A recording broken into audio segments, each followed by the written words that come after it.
নমস্কাৰ, মই মিলন শইকীয়া। মই আছোঁ বৰ্তমান পাখৰিজনীয়া গাঁৱৰ খেলপথাৰত।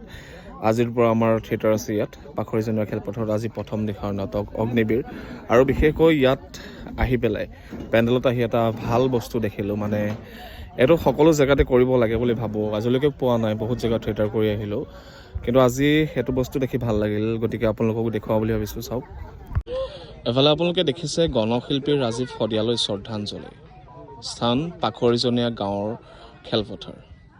কৃষ্টিৰ পথাৰত গীত গাই গাই ৰাখি গলা চানেকি তুমি, জাতি মাটি আৰু মানুহৰ বঞ্চনাৰ পৰিধি ভাঙি তোমাৰ বাটেৰে যাওঁ যদি আহিব সুদিন নৱপ্ৰভাতৰ।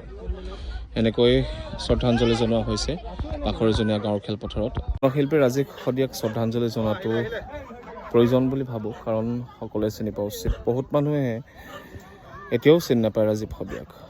তেখেত প্ৰচাৰ বিমুখ এজন শিল্পী। গতিকে মানুহ জীয়াই থাকোঁতে স্বীকৃতি দিব লাগে, বিশেষকৈ মৰাৰ পাছত স্বীকৃতি দি লাভ নাই।